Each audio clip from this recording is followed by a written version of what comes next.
You on? Live transfer, We're on. I think they call it. Yeah. But I just, All I right. think doom is around the corner. I don't know how soon, but Time being 5:33 p.m. It's Tuesday, June 11th, 2024. This is the Tilton Northfield Fire District meeting of the Commissioners. Present are Commissioner Ozier, Commissioner Sattler, we have the Chief, Deputy Chief Robinson, Kathy. We have Shauna from Westcott Law. We have Kevin Waldron and Helen Hardenberg. Thank you.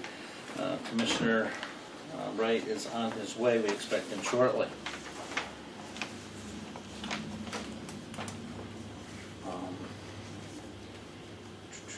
We're going to move right to Westcott without Jason.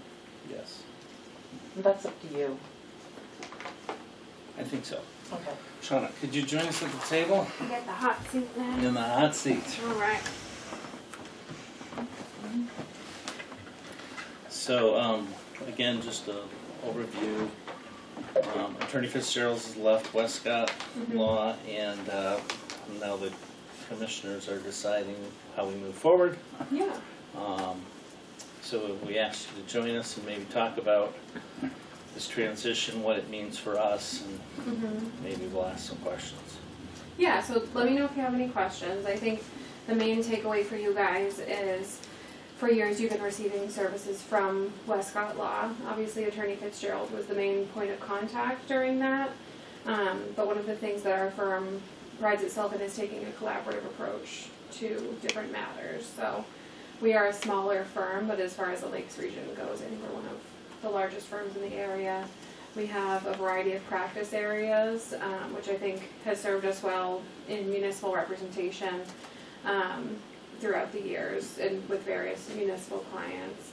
Because if something comes up and it touches on employment issues, we have an attorney that practices primarily employment, personal injury, contract litigation, things like that.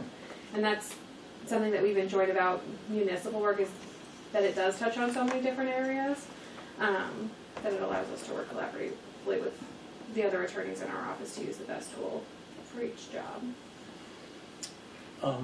Can I ask what your role is there? Because I know I've only been on the commission a short time, and it seems like all the interactions with Attorney Fitzgerald, you've been there as well. Yeah, that's Yeah. what I said too. Yeah, so I'm, I think my technical title is I'm an associate attorney at Westcott Law. I've worked there since, well, I think I was at Lawson, Pearson, and Chisholm for a short stint there after I graduated law school, but I've been with Westcott Law for the past 5 years, and I've been working with Attorney Fitzgerald during that time. I also have a landlord-tenant practice, an estate planning practice, and a practice in Superior and District Courts. So I've gotten to see each of the different levels of court throughout New Hampshire, right? The circuit, which is district, criminal, and family, and then Superior, which is a little bit of everything else. People suing each other over different issues. And then I've had the chance to handle a number of appeals with the Supreme Court.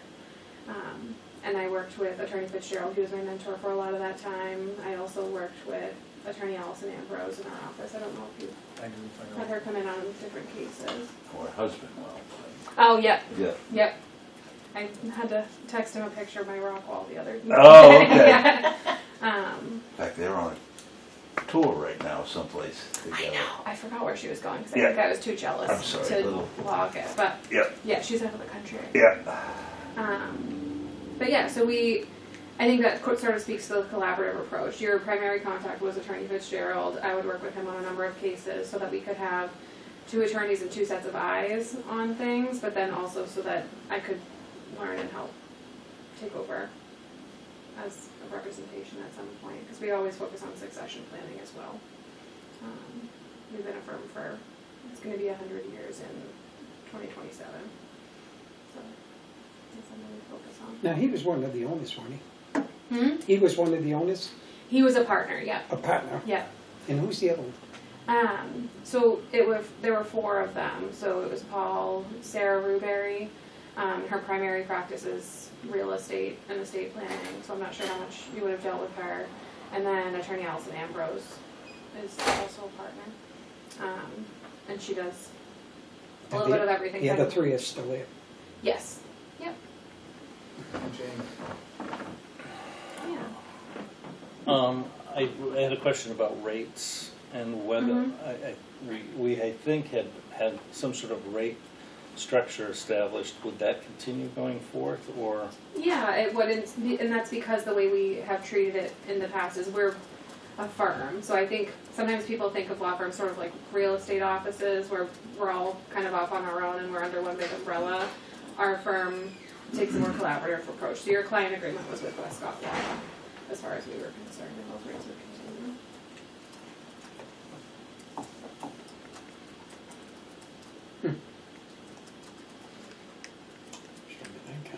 I know. Let me know any other questions. You know, one of the things that we were talking about is, you know, had this transition not happened, we wouldn't be having any of this conversation. So now, you know, now we have options, and then the question would then be, do we need to look at other firms before we make any kind of a decision moving forth? I think, fortunately, right now, we don't have a lot of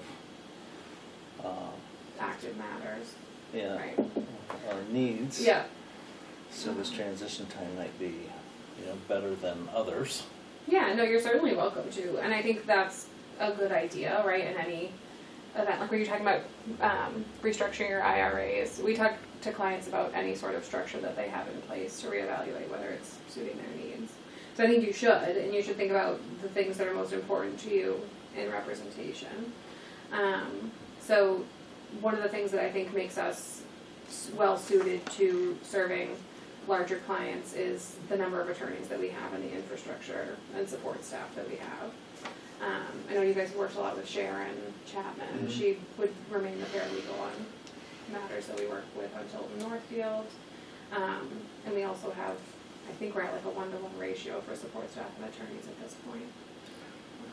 Was Paul or Attorney Fitzgerald primarily doing all the municipal, or were there other attorneys doing municipal work in the office? There were other attorneys doing municipal work in the office. The way that we sort of try to structure it is that oftentimes Attorney Fitzgerald would be the main point of contact for municipal clients, just so we don't have too many cooks in the kitchen and clients know who to reach out to. And then Attorney Fitzgerald would work with a number of different associates in our office. So I was one of them, and I helped a lot with Superior Court drafting on issues like the issue with the water district. And then Kyle AML is an attorney at our office that has worked with other municipal clients. Mark Waldner and Kelly Stonebreaker have also worked on municipal matters. Chief. I've worked with most of the attorneys in your office in one form or another, either personally or through the fire district, and I've been very happy with the service that I've received. I really have no questions. No matter which way the commission decide to go, Sorry, gang. I'm sure I'll be able to work with whoever we hire and continue on with. Jason, you might have met this is Shauna. Hi. Hi, nice to meet you. Nice to meet you. Westcott Law, and we've Excellent. just been asking your questions. Super. Put you on the spot. I don't know if you had any. No, not yet. I can watch the tape. Right. Paul. You know, I don't know. It's a tough decision. Yeah. I mean, where I work there, we go through you guys still. We have somebody that takes care of us, Mm-hmm. and with legal fees and stuff like that there, legal stuff, and so. Yeah, I think you want to think of the criteria that are the most important to you when you're selecting counsel. I think it makes sense, whichever direction you go, I think it makes sense to have a local firm because there are nuances, we'll say, in the ways that different judges do things. And it's like folk ways and mores, right? Like there's laws that are written down and there are laws that are unspoken, and it's common for certain judges in certain courts to expect a certain type of performance and expect things done in a certain way. So, I mean, I'm biased coming from the Lakes region anyway, and it's my home, but I think sometimes larger firms from down south have a harder time acclimating to the way that the Lakes region and this area of New Hampshire. I think I have to Does agree with you on that. There's Yeah. locals. That's my point of view Yeah, too, yeah. that the attorneys at Westcott Law, all the ones that I've dealt with, know how to deal and handle with the justices sitting on the bench. And I think even sitting there and watching what's going on before our turn up at the bench, when there's a lawyer from the outside, or from somewhere else that comes in, they have a tough time trying to acclimate to the way things are. Even though all courts are kind of supposed to be the same, they're not.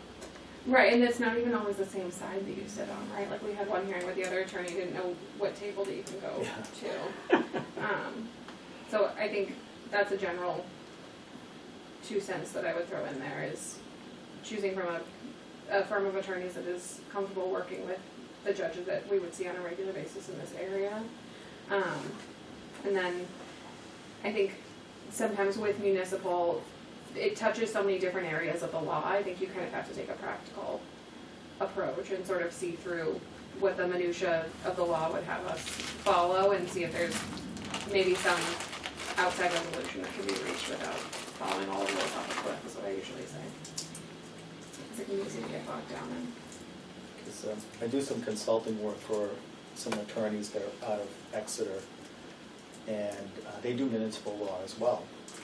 And I talked to them about the situation. I says, where do you mainly practice? Where do you, and they're mostly in Rockingham or Hillsborough. I says, do you ever come up to, the Belknap Superior Courthouse? You do. Okay. Yeah. I wouldn't even want to try and interview you for that then, because if you're not going to be familiar with the judges up here, then you become disadvantaged at that point, I think. You really do, You want to yeah. have and every it- advantage that you can when you Yeah. step in the courtroom. And it's not something, I think that as somebody that practices law that I'm particularly proud of about the system, I think it should be more uniform across the different ways, but I think that is a reality. Like if you don't know the clerk well enough to have the clerk's email address, you might not find out about certain things.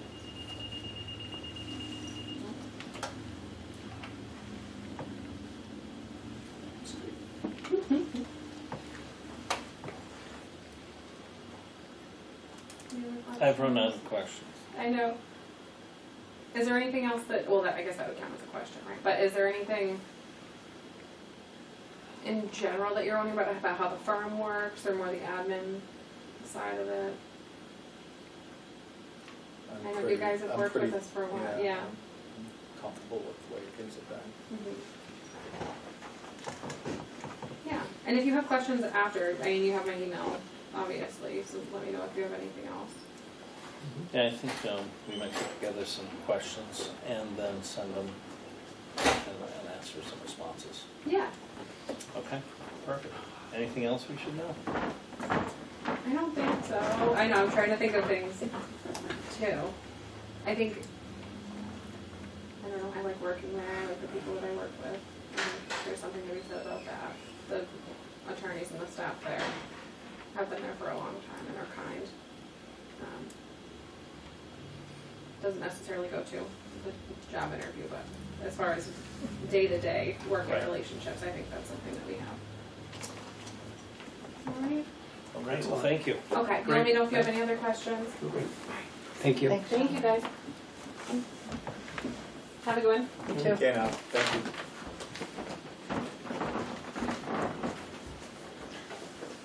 Okay. Moving on, public comment, members of the district, employees of the district. Kevin, Helen? Yes, I have a couple comments. I like it, it's very nice. I had an idea about what to expect this evening, which was really nice. So keep it up. A couple of suggestions I'd make, just for future reference. I'd move the minutes up to the top from previous meetings to get it, it's old business, get it out of the way. So if you're reviewing minutes, do it right after you call the meeting to order, or in this case, maybe after you've had the public guest. I'd also have a second public comment before you go into non-public session. I like the first one because it gives you a chance to say something, but the second one may be more current or may adapt to the topics that are actually discussed in the meeting. So it works well in Northfield to have the two sessions. They both get used. So those who want to comment and then need to leave can leave. Yeah, well, that And then also. something that comes up during the meeting where you want to have.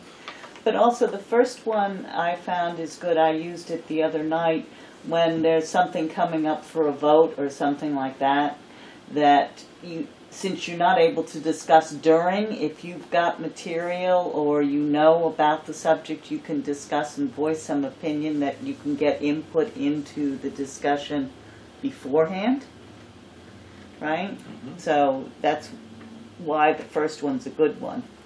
And then the second one for the wrap up. So otherwise, I like it very much. It would be nicer if you could also, like, okay, what's this intermunicipal agreement? Is there a document associated with it? Should we have a link to it? Things like that. It's not ready for public consumption, but it's a discussion that we'll have tonight about that, though. Yeah, but I'm just saying, you know, so that's one of the things that we do is when we have documents like they do their departmental reports and they have links to them, so you can read through them before the meeting, things like that. So, but that Or at a minimum, a little bit more description on what it might be. something, yeah. I don't know if you want to incorporate that in the minutes, and that's why suggesting that again. I mean, the chief pointed out last time that he's now got a whole week to prepare for these things, so just some more input for the future. But it was really nice to see it, and I really appreciated it. And I took the time to go over it today, when it first came out. So thank you very much. That's it. Thank you.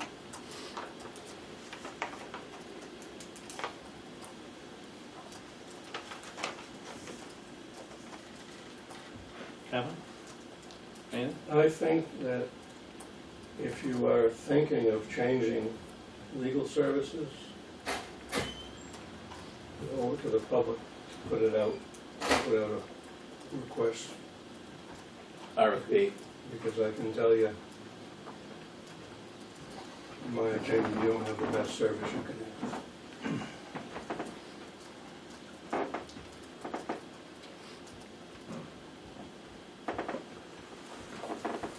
Okay, thank you. Also, Yes.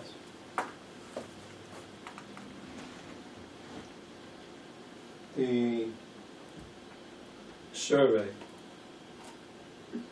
there was talk about anonymity in the responses, yet in the paper ones, the address goes back. So there is no anonymity. The anonymity comes from UNH is the one getting that information. We only get the summary of the responses. Relying on them.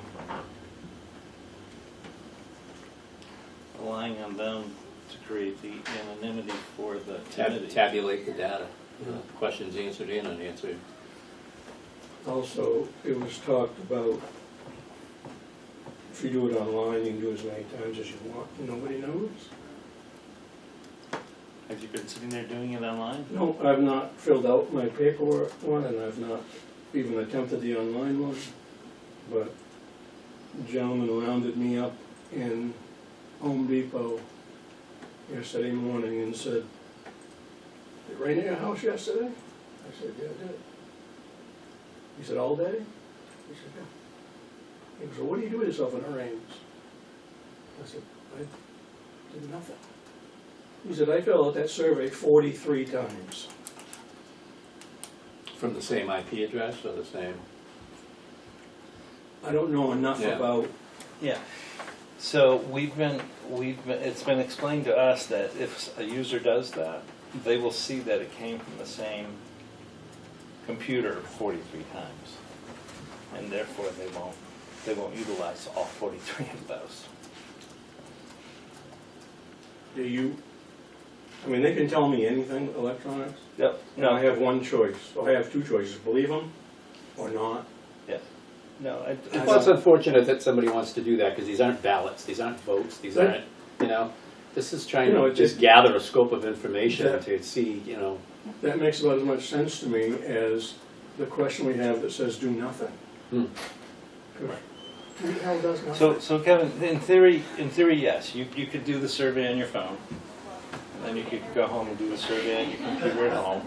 And you go to work and do the survey on your computer at work. And all those would count, And those three would all count. but if I do it at home, it But if doesn't. I do it over and over at home, yeah, they see that it's all coming from the same address. Yeah, he mentioned that. Yeah. They do look for it. Did last time. Yeah.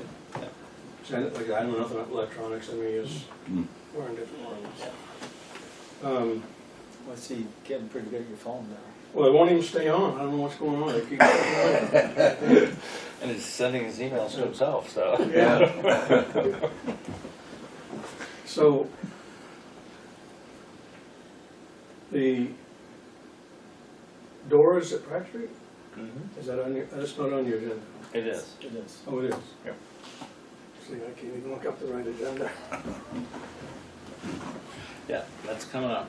Okay. That's under old business. All right, can we move on? Moderator for the district. Still don't have one. Still nothing. A couple names have come and gone, and People have said there've been questions asked, but nothing has come through us as far as asking anything about it.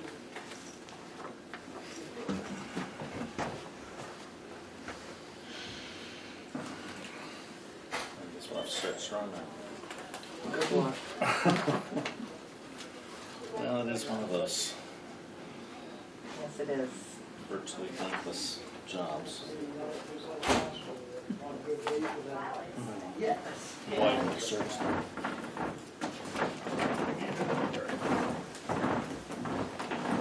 Could the moderator be from another town? No, No. they have to be a resident of the district. Have to be a registered voter within the Yes. district. If they're a resident, they can become registered. Yes. Because I know, yeah, so Mike, because I know in Samberton, they let people. It's against the law. I don't know if they still do, but I know at one time they did. That's why, I said when we were looking for a clerk, Kathy couldn't be the clerk for the fire district because she lived outside the district. Not that she wanted to take it on, but, And you have to be a registered voter. yeah. All right, well, it's becoming a most to continue that search.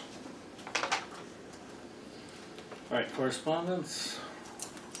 Okay, and the first one is the intermunicipal agreement between the town of Northfield and the fire district, and it's to share the Northfield's mechanic. I went through it, I have some concerns, I think I put them in here. They'll be at the end.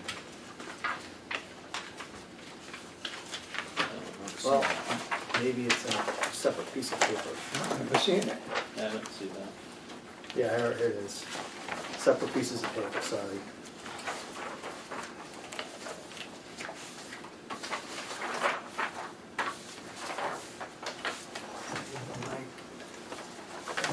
Kathy. So my concerns are listed right on the front page, and the proposed draft intermunicipal agreement is following that.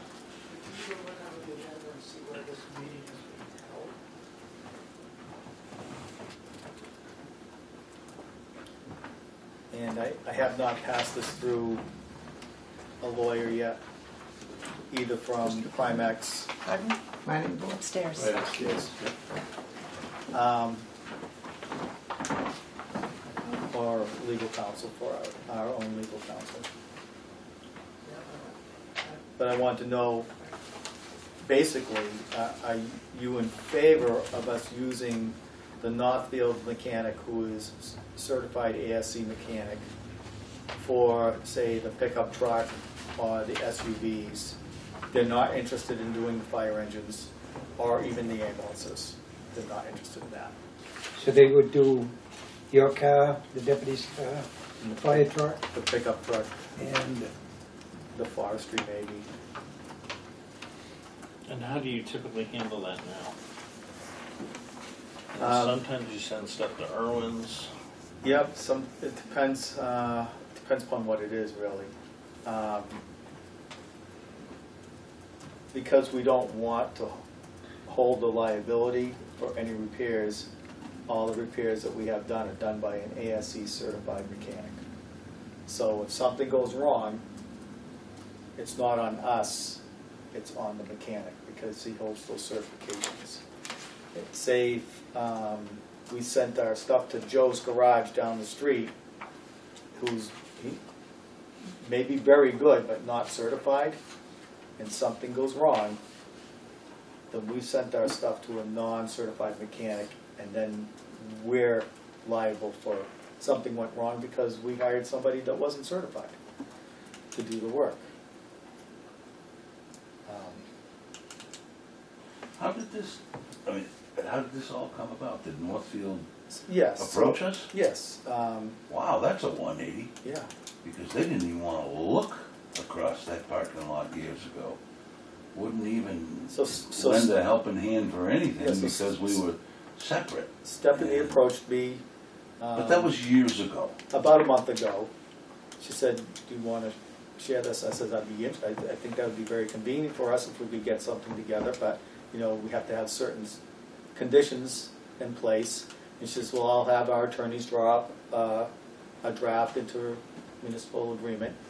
And I says, "Okay, good, send it to me and I'll discuss it with the commissioners at our next meeting, and if they're in favor of that type of thing, I'll send this out to the attorneys with my concerns and see what comes back, and see if it's agreeable to them. Everybody has to agree to it for it to work." you know what bothers me though is, here we are, the town of Northfield is paying for this mechanic, and now we're gonna bring in fire trucks, Not fire trucks. or other pickups and stuff like that to work on, where the town is, we're not paying him for that, we're paying him to work on our stuff and do our things, where this is altogether different. Is he gonna do it on the side, is he gonna do it on their time? We will not be paying overtime for any work. No, we So won't, but I we're don't the town of know Northfield. what his salary is. Yeah. I have no idea. I know, there's a proposed rate in here, I think. Yeah, I saw the Yeah. rate, yeah. So, All I'm saying is the town, he's getting paid from the town of Northfield. Right, but he would receive a check from us. A check also no, for this. the town of Northfield would bill us. Right. At the end of the month, would send us an invoice for whatever work we had performed, and then we would send them a check for that. How they disperse that money, or, it has to go into the general fund, really. Yeah, it's a fundraiser for Northfield. Yeah. But I don't know if, Today's world, the Is- rates are not unreasonable. no, those rates are okay. Is the rationale here that the town of Northfield has excess capacity in their shop that they can pick, because this agreement is for both us and the town of Tilton. Yeah, they want to do all the police cruises for the town of Tilton.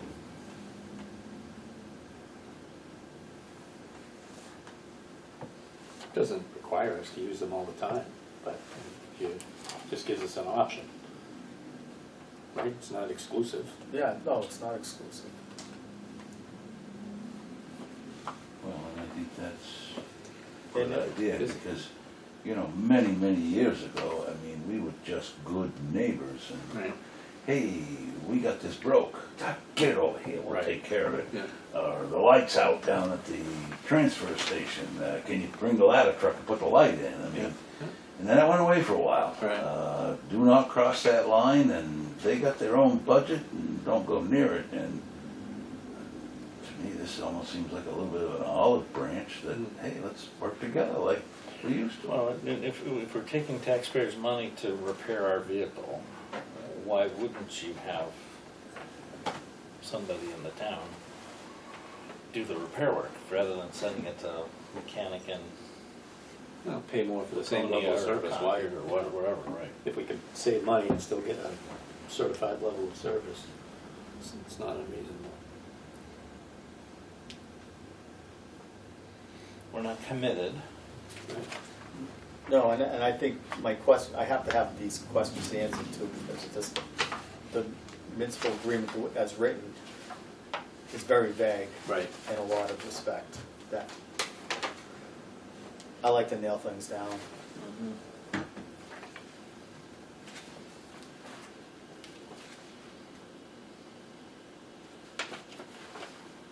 I just think it sure would be convenient that, hey, we just broke this little thing. You got one of these, can you look at this, you know? Or just an opinion of, oh, wait a minute, no, this is out of my range, you know, this should go somewhere else. When I talked to Stephanie, she said they're not interested in doing warranty repairs, just routine maintenance things, like changing the oil, rotating the tires, that kind of stuff. That's really kind of what they're looking at. You know, changing the brake pads or rotors, it's not, nothing a big deal. I see your questions here about what is equipment. Well, if you look at their, on page, Let's see where it broke it down specifically. yeah, oh, and the pricing, the last page. Yeah, but what? I saw What's the that. definition of heavy equipment as opposed to light equipment, as opposed to regular equipment? And then, Trucks versus equipment. yeah, trucks versus equipment. Do you drive a truck and the lawnmower is the equipment, or, you know? Maybe, but Yeah. I'd like to know that. Yeah. Is a chainsaw a piece of equipment? Right. You know, like small engine repair? That needs to be defined, Right. Yeah. that's all.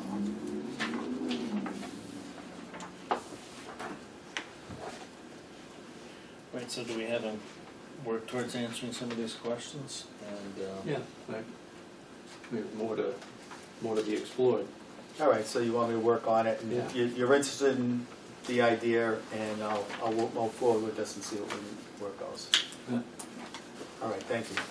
well, that could also be something that we bring up on the next item. So, we were contacted by the Northfield Board of Selectmen and invited to a selectmen's meeting. I don't know if you have that email right in front of you. Yeah.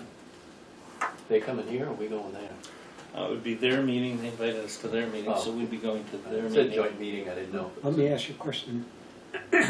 They presented to ask us to come to their meeting, I believe. Mhm.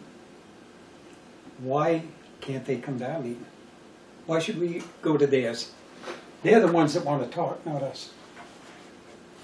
I think it's only right they come here. Well, that's what I was trying to figure out, Yeah. Paul, when I read it. They want to have a joint meeting to Yeah. discuss our issues that are here, that Yep, are having yep. us to go over to talk about That's what theirs. town stuff. Yeah. That's what threw me off is, That's what I and we said. moved our meeting off of their schedule to accommodate both the public and, you know. So I would like to present to them, we have a meeting, whatever day we have, Yeah. they're more than welcome to come here. Meet with us. It's, they want to meet with us. We didn't ask to meet with them. Right.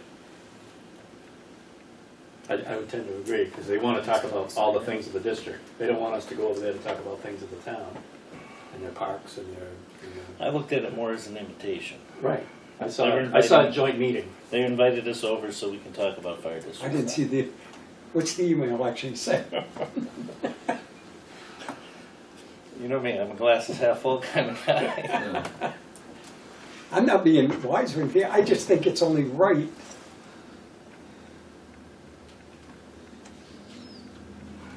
The Board of Selectmen would like to hold a joint meeting with the fire commissioners to discuss and review the happenings of the fire district, which include the new building, budget, and staffing. The Board of Selectmen meets on the first and third Tuesday of each month. Doesn't say, That's right. is that, so we know that they're busy that day and they could, Evidently. they'd have to go on other days. Please talk it over and let me know when available. Preferably before October. I don't know what's going on in October. Something going on in October in Northfield? Staff budgets. Oh, just town budgets? I mean, I think it's only right for them to meet with us. They're asking, sounds to me like they want us to meet with them. They want us to go to them. And I'm perfectly happy to do that, but if you prefer to pick a date and have them come, I mean, it's a joint meeting, so both the selectmen and the commissioners have to post it. Well, that was my next thing, is it would not be if it was going to be a joint meeting, would it be in addition to one of our meetings and in addition to one of their meetings? Because if we put them on an agenda like this, well, it would be, it's kind of an overtime, way overtime thing. Which is why I was thinking it was better just to go to their meeting and do our Yeah, section and leave. Right, I don't, Or we host a special meeting just for that purpose. I guess I would ask Stephanie if that's, because it's not really clear. She didn't say any of the Northfield selectmen want to put you on the agenda for their selectmen's meeting. It says they just want to hold a joint meeting. If they want it on cycle or off cycle for. It's a good question, did they say? It isn't. It's just, it says they want to hold a joint meeting. So is that Outside of our their meeting schedule, and and outside of our schedule, Okay. or do they want it to be a concurrent meeting of? All right, well, if we do that, I would assume post and add a meeting, and to try to put them, to give whatever time is all right, if we want to add a meeting, when do we want to add a meeting? a Tuesday of, Okay, so the first and third Tuesday is out for them, and the second Tuesday is out for you. So, Fourth to Tuesday. So in theory, we could meet on the 25th of this month. the 23rd of July is a extra Tuesday. The 20, then of course you've got the 27th of August, the 24th of September.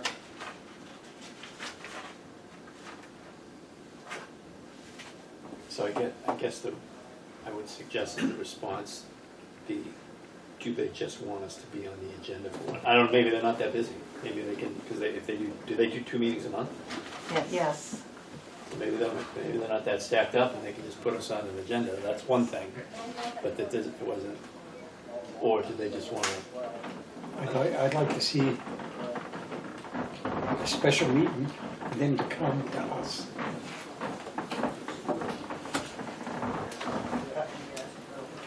I mean, it sounds like they want us to come and, I just, to me, they want the meeting, why can't they come to us and present what they want to do? I didn't ask to go. All right, so let's pick a date for a meeting outside of the regular meetings. Yeah, okay, let's propose that. July 23rd does not work for me. there's June 25th and July 30th. July 30th is the last Tuesday in July.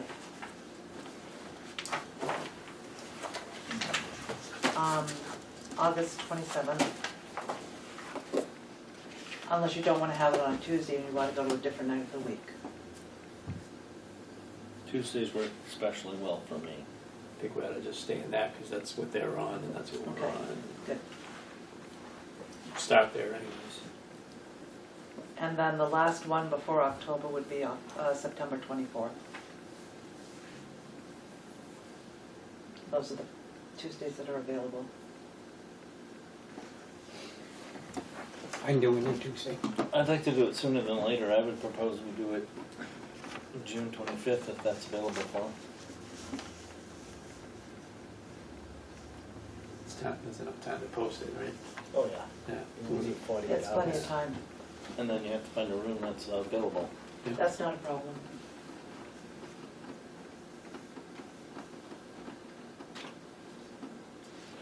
So can you follow up on that email? And Yes. recommend that date and see if, They want to meet with us? They can meet. Upstairs. Hold that for a minute.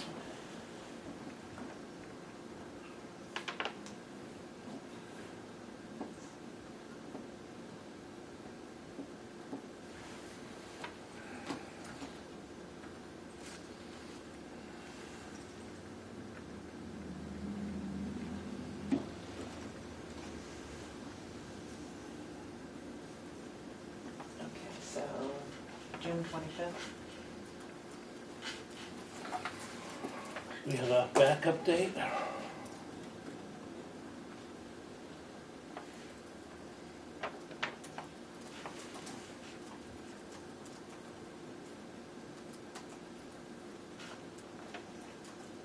Which would be what, July 30th? I'm on vacation that day. Okay. Let's see if we can do June 25th. Okay.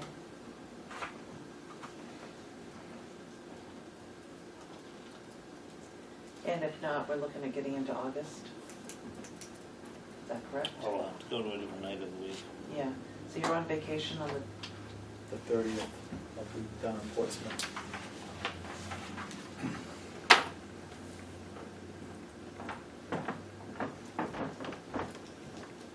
okay. It's on the calendar now.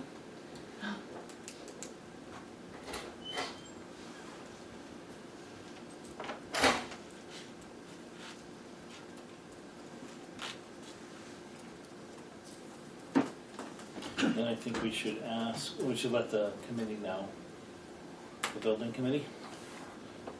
Yeah. And Yeah, and invite them, yeah, I agree. Yeah, that's one of the bullets.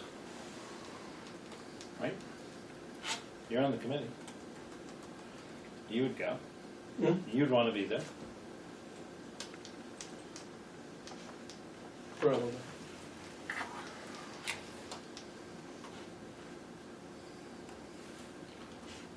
All right, anything else on that? Kathy's got all the notes.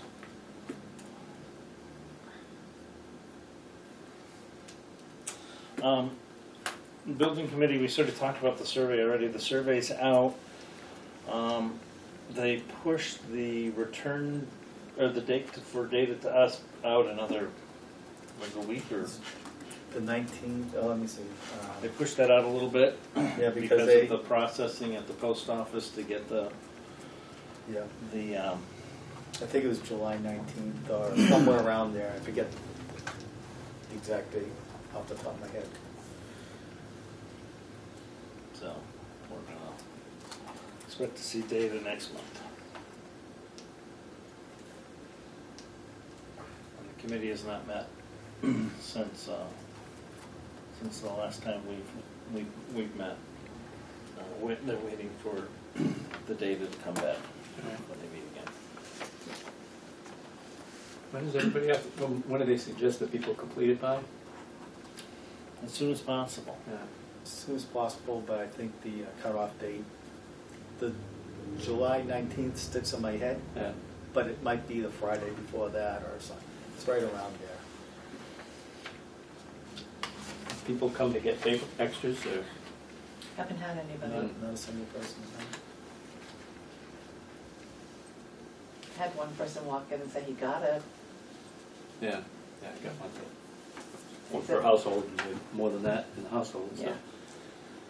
It's funny, one of my coworkers got one in the mail, and he thought it was a direct result, he hadn't filled it out yet, Oh, but he thought it was a direct result of having a call and the fire department responded to his home, so he thought. Oh. it deserved it.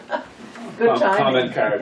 Right. We did that when one of the first years I was here, we did a customer satisfaction survey. I remember that, and that worked out very well. good feedback. But what we really found out is that the public is really pleased with the service they're receiving and the care that our people give them when they call for help. And that was the case in this particular. I'm very impressed with the professionalism of the guys who showed up. Nice. All right, anything else on that? We'll move on to the chief's report. All right, the report is included in your handout. I sent it out to you guys last Friday. I'm happy to answer any questions, or would you like me to go through it bullet by bullet?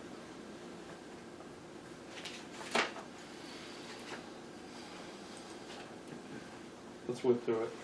Okay. Starting with the budget, we're at 41.1% expended, and we're at 41.6% through the fiscal year, so we're on target there. The apparatus and equipment fund balance through May is $1,018,533.06. Ambulance revenue through the end of May is $220,690.80. That year to date? That's year to date. And that's on track too. I compared that to where we should be. Hydrant use in May, we did not use any fire hydrants in May. We did 40 fire prevention inspections in the month of May. All those are included in the report.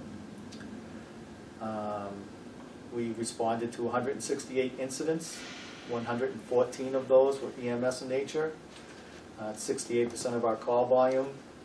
And the engine responded to those EMS calls, for 50 of those EMS calls with the ambulance. Overlapping calls, we had 58 for the month, which is at 35% for all calls. We received 2 mutual aid responses. One of those was a transport. We responded 6 times with our ambulance. We transported 5 of those. We received 4 mutual aid engine responses, and we responded with our engine twice to mutual aid. Any questions so far? All right. The new pickup is in service. That's been undercoated down the street with the wax thing, the new wax thing instead of the oil. It's supposed to be better. How long is that good for? Did they say? I don't know. Okay. It's too new to know, I guess. Yeah, okay. Is it designed to be done monthly, annually, like It's oil coating? it's supposed to be much more permanent than the oil coating, but when I was reading through all the material when it came back, it said that they need to inspect it every now and then to make sure that it's still coated properly. Was it fluid film? No, it's like a wax. They waxed the whole bottom of it. It took them, was it there 3 days? Because there's a curing process to it and stuff like that. So And it's, but you don't know how long it's good for? Year, 2 years? it's well, they said it should be, barring any damage to it, it should last about 10 days. Wow. Okay. But they still need to inspect it. There'll be some areas where there's wear or the Yeah. vibration or it is, yeah. So, Probably similar to the wax coating they put on the frame before they build the truck. oh, maybe, yeah. My garage still stinks from the oil. Yeah, the New Hampshire oil, that did stink. Municipal bid. The old pickup truck had a high bid today. The bidding is closed, and the high bid was $16,600. And so Make a motion, we accept that bid. that was my next question. I'll second it. What was the dollar amount, 16.6? Yes. There were 73 bids. 73. Yeah, mostly 2 people going Yeah, back and it's, forth. makes sense, yeah, that would be. Because it gives you the whole history. Yeah. All right, and any further discussion on that? What are the terms of payment and pickup? Let's see, certified cashier's check. He'll be here tomorrow. He wants to come tomorrow and take it. Oh, perfect. And you already reported that all the lettering has been removed? Yes. All the equipment's been removed? Yep. All right, any additional discussion on the acceptance of the bid? Hearing none, all those in favor? Aye. Aye. Thank you. That worked out pretty good. Yeah, it did. Yeah. I thought 12-ish, north, you know, but I hadn't really seen the truck and gotten near it, but Only one person came to look at it. yeah. It's funny, people And he buy wasn't sight one of the unseen. bidders. And he wasn't one of the bidders. Yeah, yeah, that's what happens. And that money goes into the general fund. Yes. I was at the Department of Safety yesterday talking to Assistant Commissioner Valley, who, there's like 200 state police cruisers sitting in the parking lot waiting to go to the White Farm. Oh, yeah. And he said he talks with you. Yeah. And they're hoping to get maybe $1,000 a piece for them, Yeah, they do better than that on Chargers. Yeah, but all the frames are all rusted out. yeah. Well, there's a defect with a few years, it's one side, one frame rail on one side. Now, you and I can deal with a hole like that, it can be patched, repaired, and get a sticker.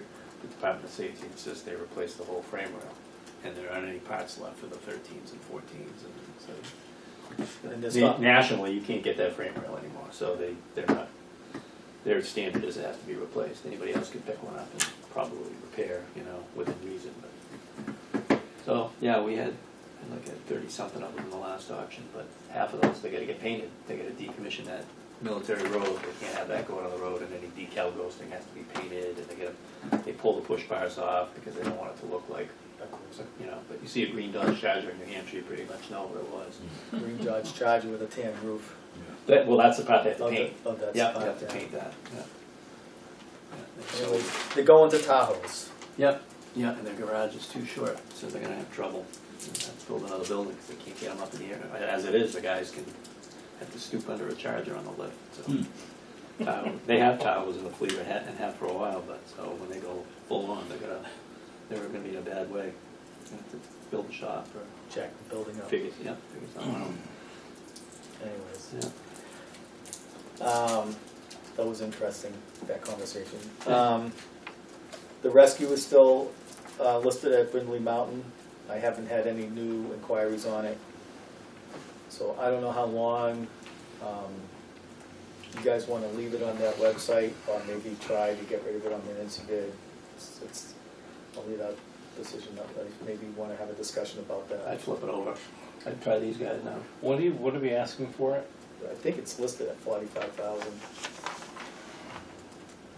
But that was a guess, because I looked at other stuff that was listed that was similar. Yeah. And that was like kind of in the middle. Some of them were going for 65, some of them for 25. Although with this website, you never know what they actually sell for. Right. And we wouldn't have to accept that if we had an offer, would we? It's no obligation municipal. Yeah. It came to us to vote tonight on that 16,000. If it flopped at 6, we could relist it, we could accept, reject, whatever. Yeah. But So why wouldn't we list it? I would recommend we go that route, see what the market says. Yeah, see what they come up with anyway. Sure. We don't have to accept that, I mean, it's, Yeah.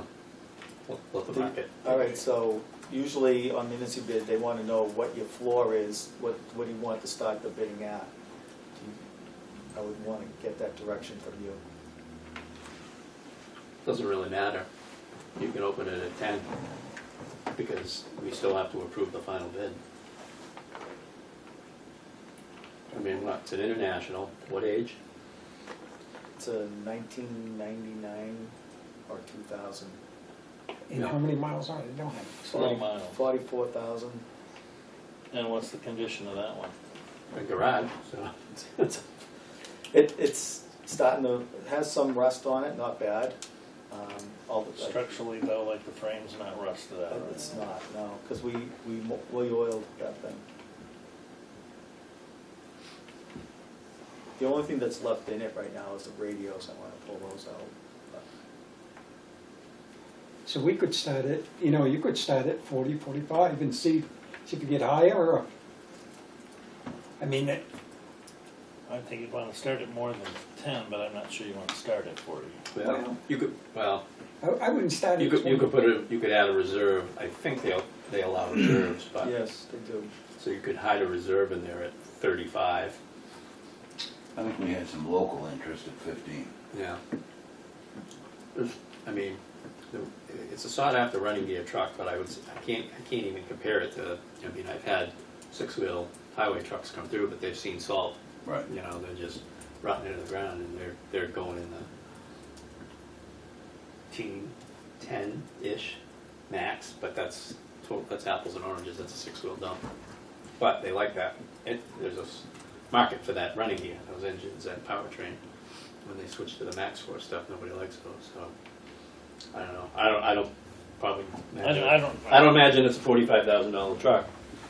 But I mean, I've had a couple. Like I had the bomb squad truck come through, and I think we did that one at like at 30, and that was a Chevy 4500, but still a pretty heavy chassis, and you know that whole Yep. shop office in the back thing. How long ago was that? A couple years ago. Okay, so Yeah. just a few years. Yeah, it's a specialty thing. It You is. might get some tradesperson that wants to make a portable shop or a portable office or stuff. It's a narrower market for Right. the more specialized it is. But no obligation. See where it goes. And we wouldn't want to list it until 2 weeks prior to our next meeting? Well, the Usually municipal, run they usually 14. like to run it for 2 weeks. Their preferred window is a 14-day sweet spot. Right. Yeah, so I could arrange for that. I just want to know for you guys, where do you want the floor to be? If do you want there to be a reserve? Like we'll start the bidding at 15, but the reserve is at 30 or something like that, or? I don't know. Because even if it doesn't cross the reserve, we get the results and we can opt to lift that reserve. If we say, hey, this thing's been on and it doesn't, it flopped, or we can relist it, or we can see we're protected regardless, whether there's a reserve or not, because we have right of refusal with the vote. Right. Well, Chief's looking for recommendations. You want to do 10, you want to do 15, you want to Open do it 40? at 15. If nobody starts it, then that tells a lot. Yeah, I'd do 15. Yeah. Do you want me to put a reserve on it or not? I would. Just let it go? No, I'd put a reserve on it, I would think. What's the minimum you're willing to let it go for?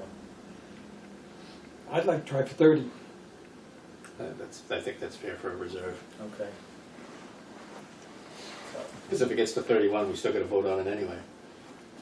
Well, I think we'd rather sell it today for 31 than we wait until budget season comes I don't want to go around through. and council Yeah, I get don't want to go money. through another winter Right. in it if it's not, cost you money just to have it and taking up space. It's not getting any younger. All right, thank you. May I ask a question before we move on? When I send an email to Stephanie about your meeting with the select board, what time would you like to meet them? 5:30? When did they have their meeting? What time is 5 o'clock. Five Start at o'clock? 5. 5:30? Maybe 5:30. Okay, that's good. I'll copy you on the email. 5 o'clock. Wow. All right. Moving forward, again, the website is up and live and it's updated weekly with new stuff.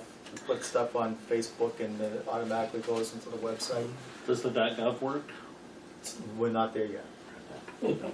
That's later in my report. Homeland Security Grant, I forgot to ask the commissioner when I was in his office. It's sitting on his desk in the amount of almost $90,000 for us to, do some improvements to our radio system. I'll see if I give him a call next week and see what's going on. They've had some new staffing in grants at Public Safety, so maybe they're trying to spin things back up again. Some people have left, and they've hired new folks to come in and do that stuff. In fact, she just started last week, so.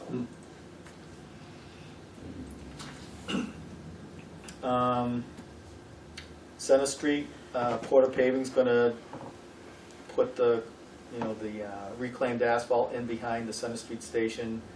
Do we know when that's happening? Nope, We're on the calendar. we're on the calendar, but they haven't let me know when that is going to be. The town of Tilton with the parking spaces in that parking lot. The police chief wants to get a survey done to make sure that they're not saying that these rows are in the private property area that they want to Oh, gain access to. I mean, they kind of generally know where it is, but not exactly. And the gentleman that owns the other property is pretty exact. But in his demands are assertions, but no one's actually been out there to survey the property, Yeah. So I so, want to restripe it and then find out it's, yeah, I mean, so any ETA on that? no. That's a question, we're waiting on the town to tell them, but I guess to decide whether they're actually gonna have it surveyed or not. Nothing to report for Park Street. The Shed Road radio system, the batteries have been replaced. When we receive the bill for that, we will send half of that bill as an invoice to the town of Tilton because they've agreed to share that cost with us. excellent. The radio that's in Park Street, the actual radio is in the shelter underneath the tower, and the Ethernet cable that goes from the tower to the control station that's in the fire station, it's just over 100 meters, and it was working for a while, and now it's not working, as it's spotty. When I talked to the folks at Mainstay, they said, yeah, it's over 100 meters. It's not going to work. Signal drop. Well, there's error correction, Oh. and if it's over 100 meters, the speed of error correction mixes the devices up and things don't happen appropriately. So I ordered the fiber, because the switches are already optimized for fiber, so I just have to replace the Ethernet with a fiber cable. So I ordered that fiber cable and the light generators that go at either end. And those two pieces have come in. I'm just waiting for the fiber to come in. It said Friday, and so sometime next week we'll pull the fiber through and hook it up.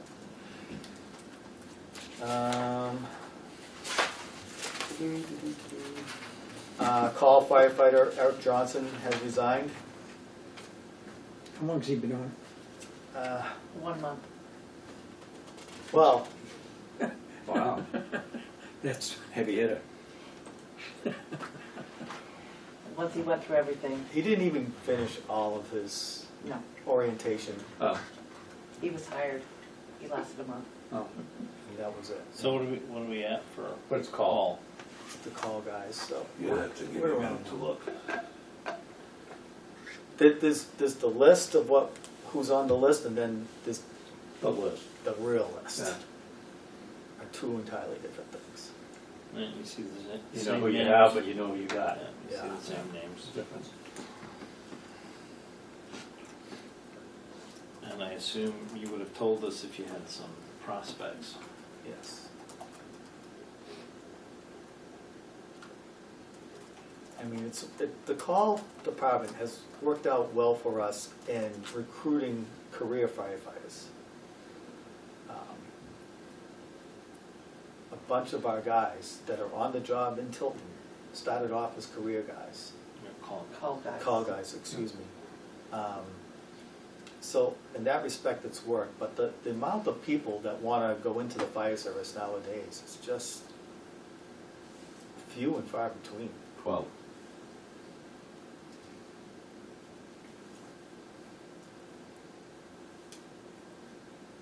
So it's not, 8-10 years ago, if we had an opening on the career side, we'd get 30 applications for one position. I'm lucky to get one application for one position now. Right. It's just hard to fill those slots. It's very competitive. And the ones that we get, we're probably stealing them from another fire department. Right. Which is good because you get somebody that says some qualifications, but it's bad because it's just creating openings. You know, if somebody leaves here, it creates an opening to go, you know.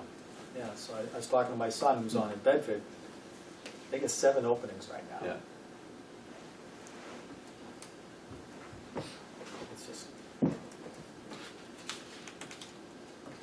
Anyways. Moving on. The decon grant for the SCBA washer doesn't look great. It's gone through the process. They say we don't need the money because we have $1 million in the bank. They say you should buy it yourself. How expensive is that piece of equipment? It's about $40,000 to $50,000 depending upon how much it would cost to install it. And what would the grant cover, the whole cost, I was writing the grant to cover the whole cost, including installation? including installation. So you'll probably see that in my budget for next year. She said it's not finalized that you're going to be eliminated, but plan on it being eliminated. I haven't got the letter yet, that's all. Does any other town have them around here? The SCBA washes? Yeah. Yes, Derry's got one, Hudson's got one. Those are the ones I looked at. They're really slick. They're not. What they look like is a dishwasher, a commercial dishwasher that washes the SCBA's. And what we did is had a fire, and the way we wash them now, we scrub them with the brushes and stuff like that and rinse them off. And when I went to Derry, they had a fire, they scrubbed them off, and then they put them in this machine and washed them. You should have seen the color of the water that came out of that thing. Black. Yeah. So we're not getting them clean. We're cleaning them as best we can with what we have, but they're not getting clean. And all that black is carcinogens. I just wonder what other, I mean, you got Laconia, Guilford, and all them towns, you'd think they'd have one. I mean, This is a fairly new thing that's come out within the last few years. So I first saw it at a trade show when I went to FRI, the Fire Chiefs, International Fire Chiefs Show. And they were doing demos there too. And it's something that we really should be doing here. So who's providing the grant money? They're private grants. So, like Mike's, Firehouse Mike Subs does some, I don't know if that's the right name of the place. Is it being coordinated Jersey by? Mike. Yes, there's a Jersey Jersey company Mike. that coordinates all these private, There is also a firehouse. grant. Yeah. that I don't really know all the names of the people providing, but it's all private money, it's not government money. And it's a long application, you fill it out, you do justifications and everything like that. And I have no problems with that, but then they start asking particular questions of what are your finances, what do you have in the bank, things like that.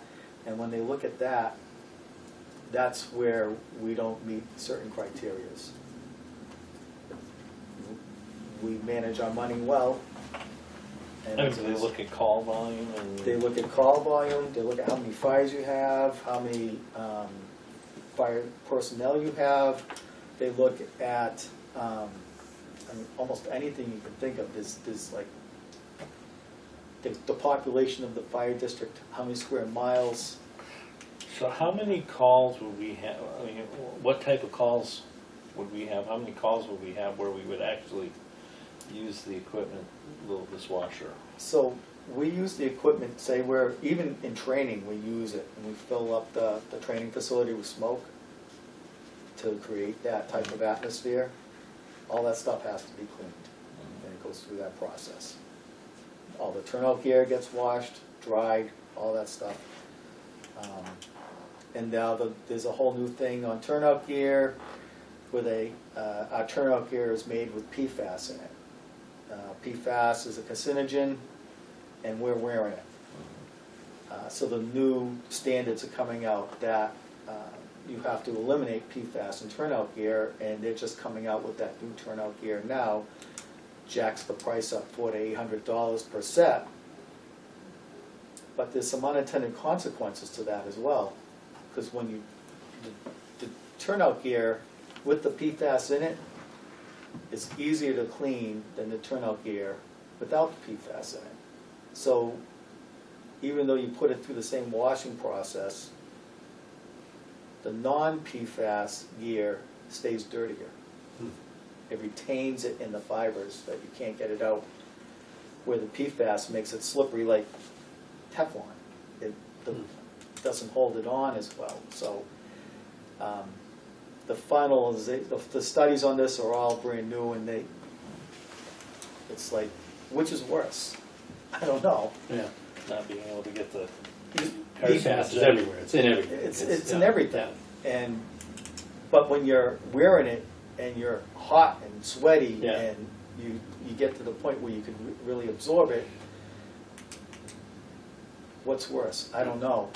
I mean, it's all this stuff, this research, they're doing all this research now, and I don't know, we'll probably know 10 or 15 years from now, really, which is the new bad thing. Right. You know, these things kind of get settled as it Only goes because along. people are getting sick at that point. Yeah. You'll see the effects if there's effects.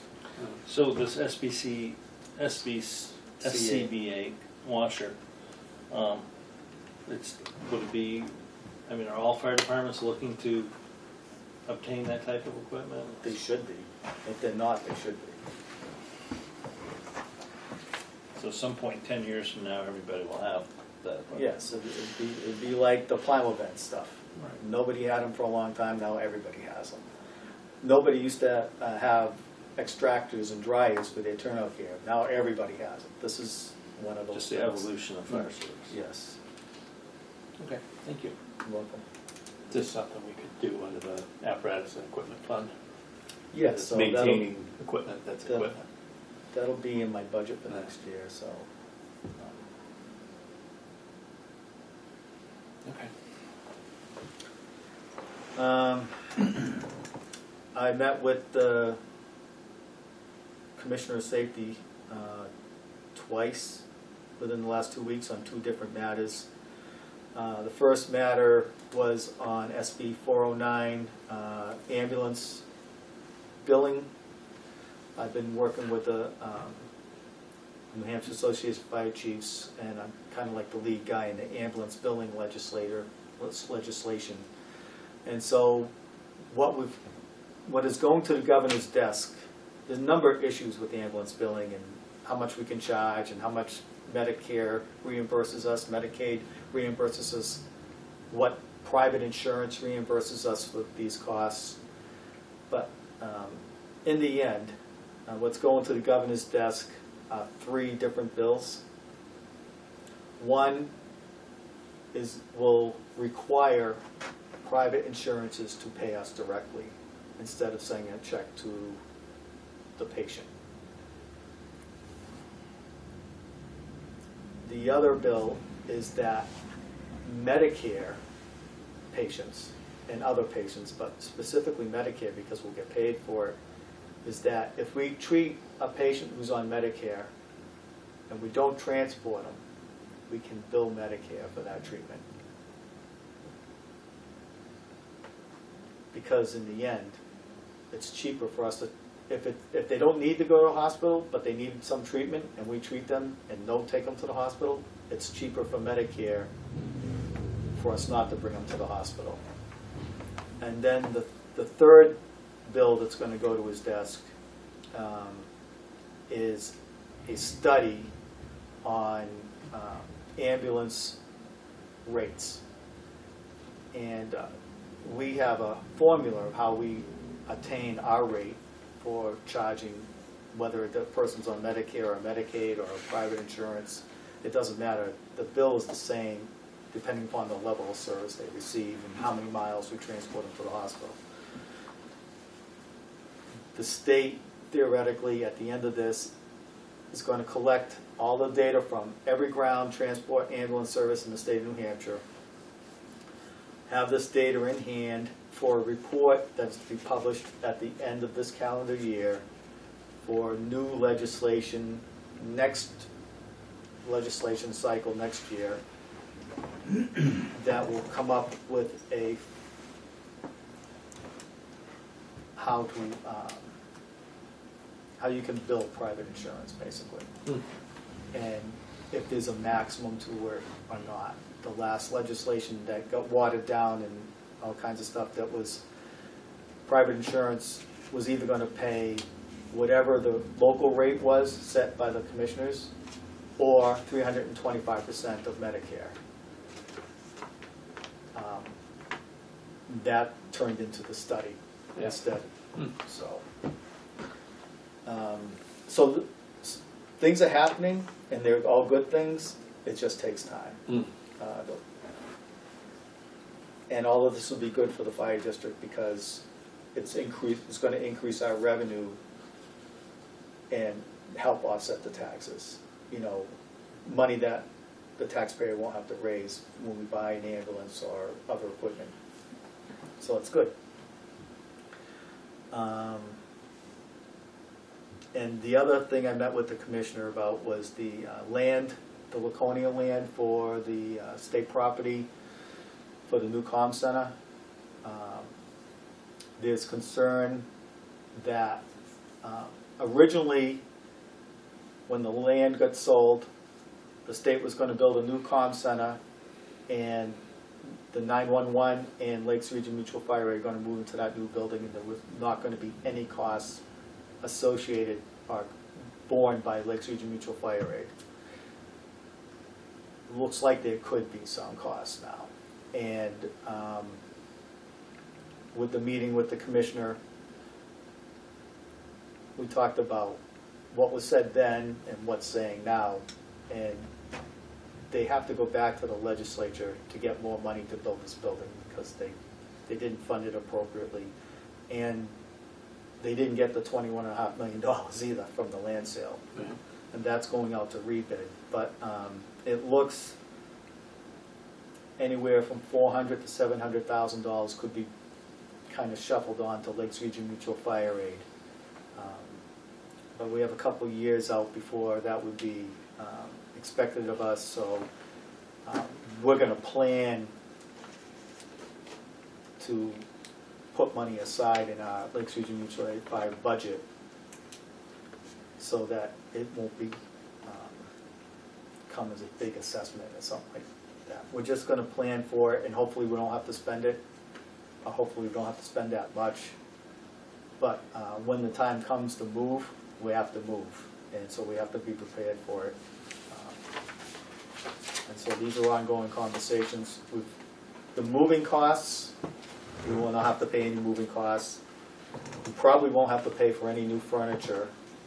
It's just some specialized equipment that we might have to pay for, because some of the equipment that we have in the comm center now, it's cheaper to buy it new than to take it all apart and move it and then put it all back together And hope it works. and hope it works. And have it still be supported for the next 7 years. Right. Yeah. 5 to So that's the issue we're going through right now. We're trying to really convince the Department of Safety that they should include, if there's any cost that's going to have to be borne by Lakes Region Mutual Fire Aid, they should try and include that with any legislation that they have in the state legislation. And there's a problem with that, in that there's probably no problem if they have 911 equipment in there, but for the whole state to be paying for 35 communities, fire, EMS, rescue, dispatching stuff, there's some type of an issue there, I guess. So we're working on it. I've been, So how is Lake Region Mutual Fire Aid funded? Does everybody pay a membership, or where's that? every municipality gets a fee Yeah. based on several things: population, call volume. So there's a Assessed value. membership dues. Yes, and yes, there is. Yeah. Okay. Makes So, sense. Yeah, and the contract is with the municipality, not the fire department, Right. Right. as Kevin would argue. But I remember that coming up because Tilton pays and Northfield pays, but that gives you 2 voting seats, right? Yes, Versus 1 as a fire district. that's right. All right, anything else there on the chief's report? No. All set. All right, thank you. You're welcome. All right, let's move down to old business, Park Street security system. Last we talked, doors. I stopped by, my experience when I stopped by one day to look at the doors was, I pulled up and I'm checking out the doors and just checked to make sure it was locked, and It wasn't? I started with the door that's on the DPW side but away from the road, and then I went up to the one by the front and I turned the knob and the door opened. So whoever had punched the keypad hadn't obviously, opening the door didn't reset Clear it, it, because yeah. as soon as I closed the door it was unlocked. And the one on the other side was locked. So, you know, even a perfect, I don't even know the code. That glass is half full. Hey, one was locked. Well, 2 of them were locked. I just walked up and opened the door. So anyway, we need to better secure that building. Yes. So we're looking at bids for the doors themselves, right? That's what was the next piece of the puzzle. Yeah, I tasked Captain Ames to go and get me those costs, and he was supposed to have it to me today, but I didn't see that. Okay. But I'm guessing with installation, less than $2,000 a door. Hope so. Can you ask Camp, are we gonna get some bids? Or is he gonna do it? I didn't ask him that question. Well, I'd like to see at least a couple bids on it anyhow, I mean, that would be the right thing. And are they aluminum or, I mean, not aluminum, steel or, The current ones are steel. yeah, I kind of think fiberglass is the way to fiberglass go. would last a lot longer, I'm told. Is that right? You're asking me a question? Yeah. Yes, they will. I You gotta think, paint it. I think down Sure. there, If you're gonna put that out to bid, have someone write a scope of work so that I don't bid a cheap door, you build the right door, and this guy builds the most expensive door. They have a set of specifications to go by. So you want an RFP? Hmm? You're talking an RFP? It may or may not be, but my terminology is scope of work, which describes what's to be done, Yeah. Apples to apples, how it's to really. be done, Yeah. and what's to be used to do minimum it. spec for acceptable door. I can put you in a door for $300. Yeah. I can put you one in for $3,000. And to me, it seemed like down there the casings were the bigger issue than the door. Falling apart, So, rotting around edges. if you'll entertain me for a second, I went and looked at those doors. I think you replace all 3 of them. And I think they should be, the replacement should be a flat casing with a built-in J for this vinyl siding to go into. Because the J channel that's there now is chipped Places and broke and and broken, missing yeah. in places. You got that? Yeah. Thank you for stopping by and looking at that. I mean, they looked like they were probably not barely adequate at the time. I'm sure when they were put in 1986.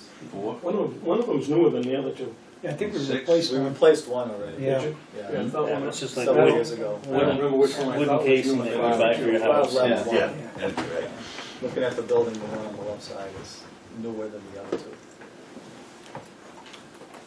Okay, thank you.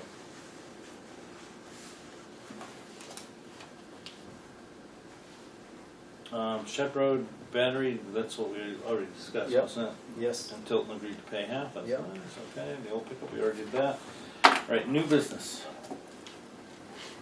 Any new business? No. No, there's none. Paul? No? Jason? No. All right, review of the minutes of the May 14th meeting. Everybody have that? Looked at I it? have They did. copies. If you need, I have copies. No, I'm good. I just have 2 corrections. Oh, good. I have a copy.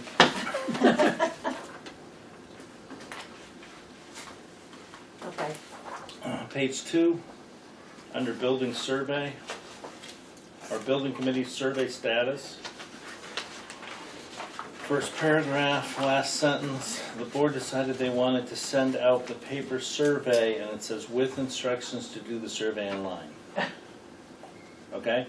It should say, which will include an option to do the survey online. Right. Which will include an option to do the survey.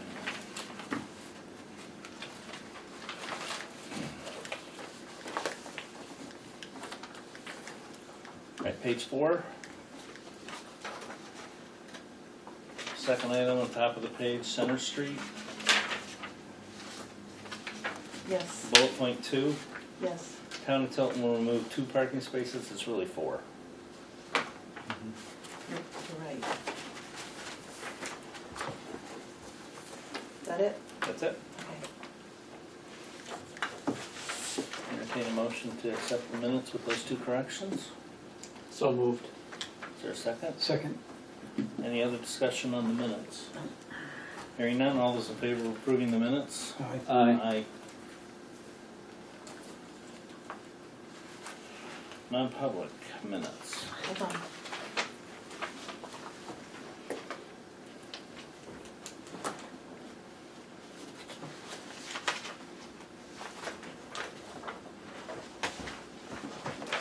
Take one, pass it down. Please and thank you.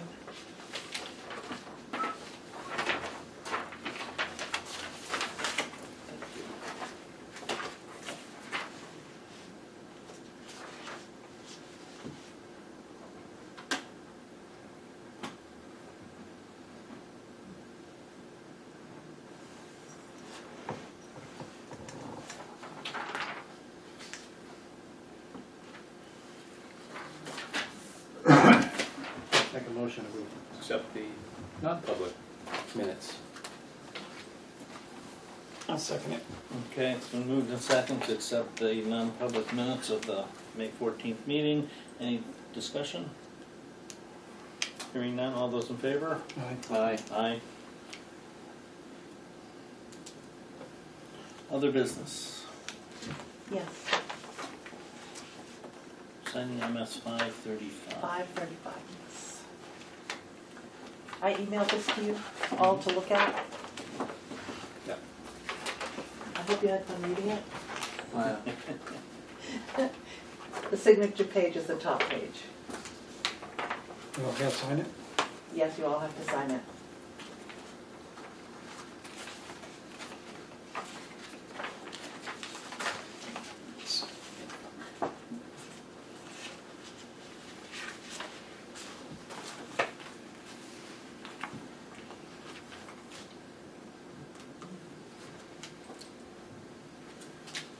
Do we have disposition reports? Yes, we do. They came in late yesterday afternoon.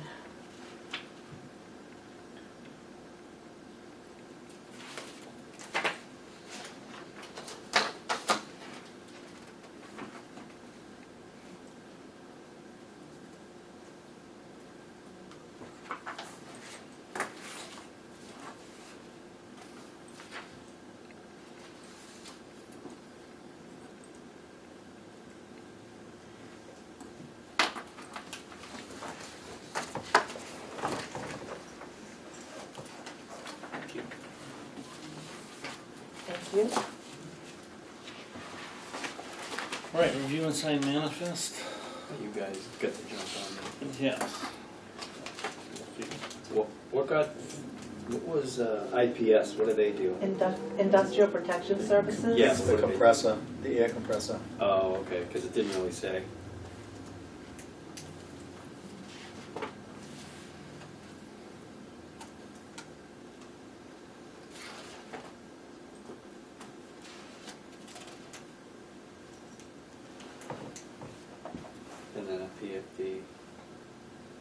Pardon?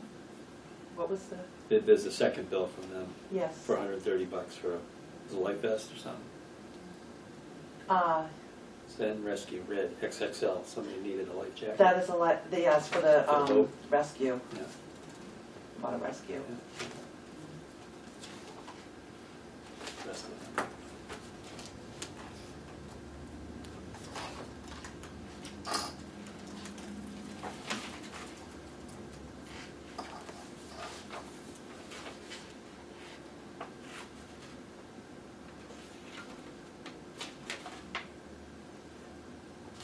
Lease renewal on, It's for the, oh,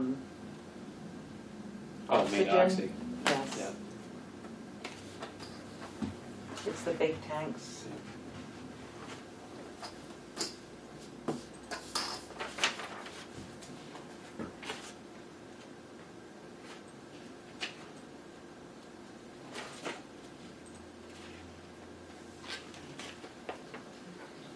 We refill oxygen tanks. No. We send them out. We used to fill them ourselves through a cascade system, but medical oxygen now is highly regulated, and what we were doing was, we couldn't guarantee we were putting clean, pure oxygen in from the big tanks to the little tanks and stuff like that, so. I always classified oxygen as a drug. Yes.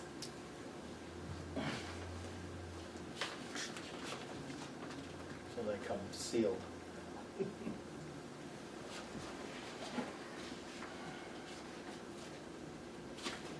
Do those systems have to all be certified annually? Or is it?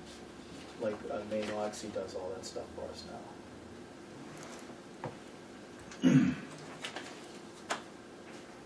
The FDA has a hand in that.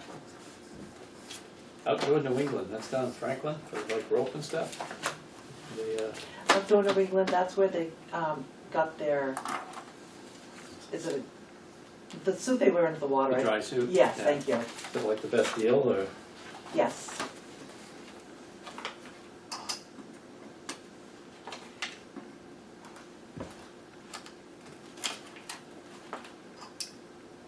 They always end up with paper clips left over. Yeah, I don't know where it goes. I'll just clip it on the Just throw it paper on the anywhere and front, I'll take yeah. care of it.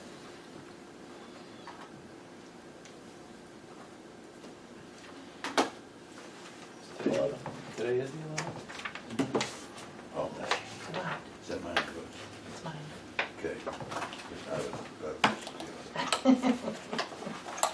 Oh, that's okay. Same, I just like it, I like those So you pants. know, some of It's the, okay, I wouldn't have some of to the do bills are the same. No. that. I know where Pay, they're located. but half, some of the pays have different, you know. Oh, yeah. My oldest grandson Walk out of plane. turned 21. You might look at the invoice. 5 lighters. Totals Top and pocket. it's there because it's on And the. everybody's Because walk we're down one- there. yeah. That's true. Yeah. He's at Clarkson University up in New York, But yeah, ROTC guy. if you want, you can have it. No, I have 2 of them in the truck. That's Yeah, why for I one asked, 'cause semester. it looked like mine. Yeah, so I've got this one, which I I usually would- pass I would around, say so I him. don't forget it back. That was a freebie. I thought he was. Yours. We got a lot of that. Oh, okay. Likes the outdoors.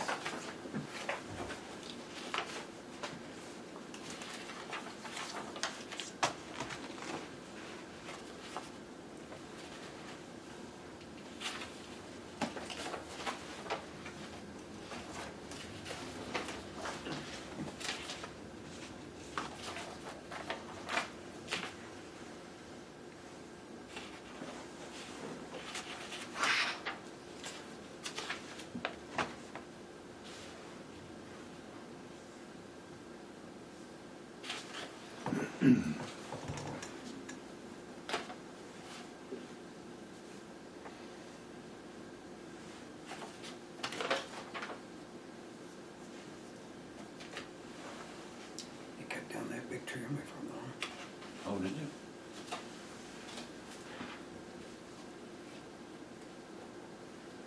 Big maple, wasn't it? Oak tree, yeah.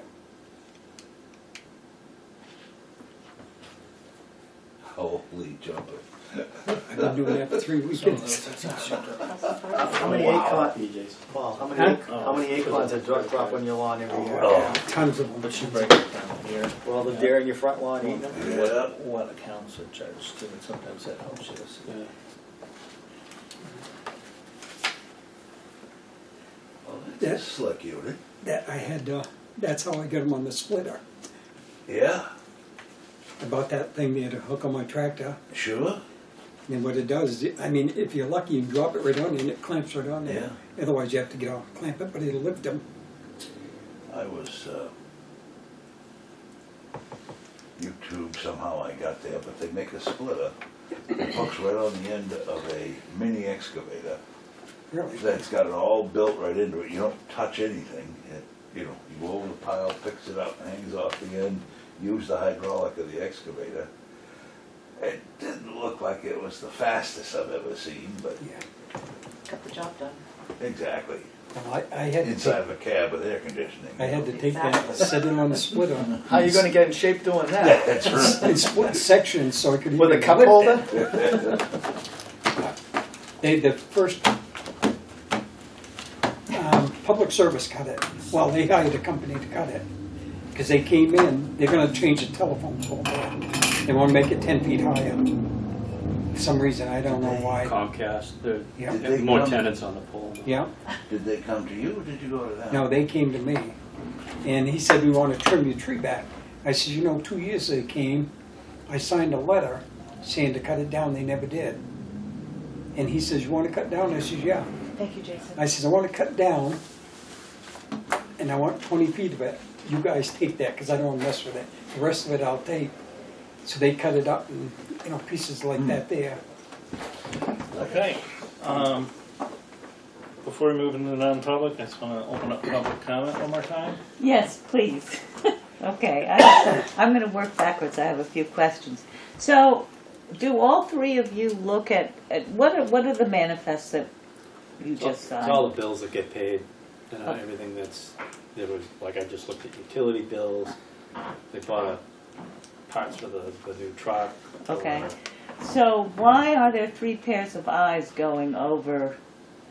There's more than 3 pairs. Oh, well, how many eyes are 6. looking at a? Well, isn't that a waste of your time? What you pay us for. What if somebody's got a question on one of them? I have a question, but these guys don't. See, I was concerned about the electricity bill because it was 2 different. I've never seen that before. Okay. Sometimes 7 eyes on it. Huh?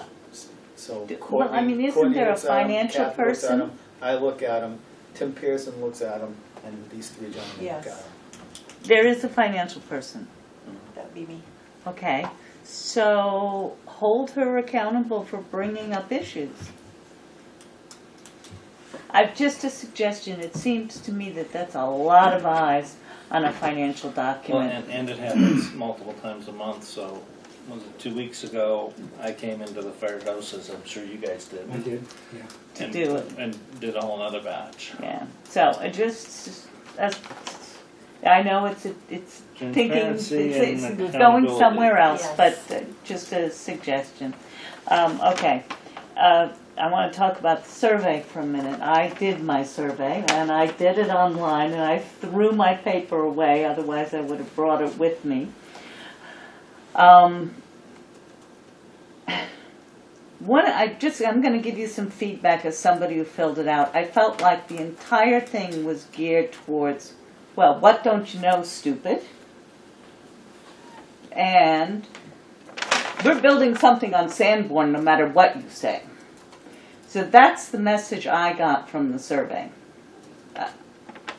Everything that was in it was either, well, did you know this? Or it was, you had like 5 different options and 4 of them was, we'll build on Sanborn and maybe we'll do this. We'll build on Sanborn and maybe we'll do this. So it's like you've already said it. You didn't ask me, do maybe I have an idea of what you should do? Give you a comment. I think that was the very last thing. I missed it, obviously, because I was frustrated.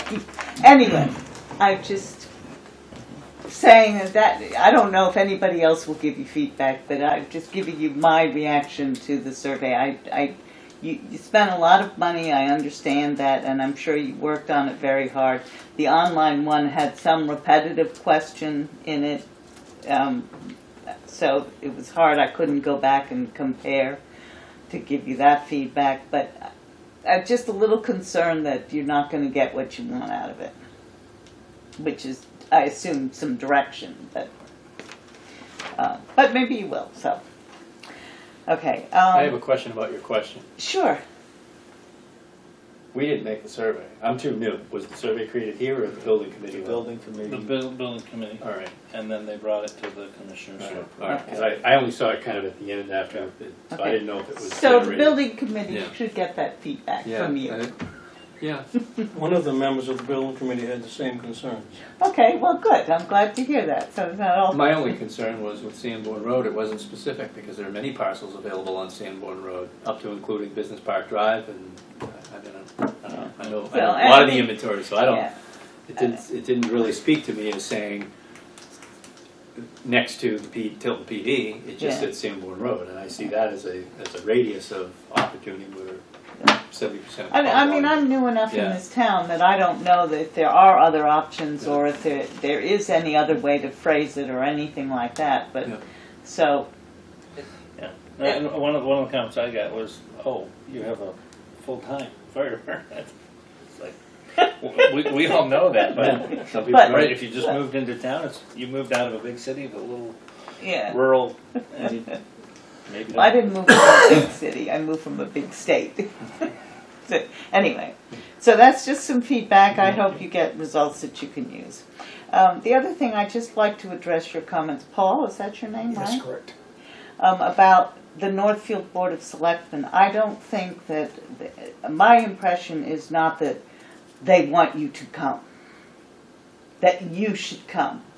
Okay, I think they actually were extending out a hand because they're truly interested in general, not in the current topic of the building committee, which is survey status, but what's going on with the building committee. Because as representatives of Northfield, they should have some idea more generally about what's going on, and that's, I think, the intent. It was more the invitation aspect, and I truly believe that. And I think that this approach, you may need to go back and forth a couple of times to find some common ground that makes it possible to meet. I know they also want to meet with the school board for the same reason. And one reason they invited and made it a joint meeting is they tried it with the school board a few years ago. I wasn't here for this, but the feedback I got was not everybody was there, so nobody said anything. So by reaching out to the entire board and asking for a joint meeting, they were trying to make you all feel comfortable that you could say what you needed to say or wanted to say in a public forum like that. So that's just feedback for you. So sorry I picked on you, Paul. Hey, that's all right. Okay? See, I just took it the other way, though. Yeah, no, so, and I really don't think that that's the way the intended. I don't think it personally was either, but, I mean, they were inviting us. Why can't they come to us? I mean, I'm not just say, hey, disagreeing can we with get on the that. agenda for Yeah. your next meeting? We'd like to come and talk, Yeah. or, Yeah. like we do, like any member of the public who comes. And maybe having that conversation rather than an email exchange with There you Stephanie, go. but having We'd that like to get conversation together. with the chairman, for example, not everybody, but, call the chairman up, call Jason up and just say, we had a little tussle and we're trying to understand what's going on. If you want to share information, let's figure out how to do it in the right way. I don't know. Instead of sending emails back and forth, sometimes picking up a phone is better. Again, Thank you. recommendation.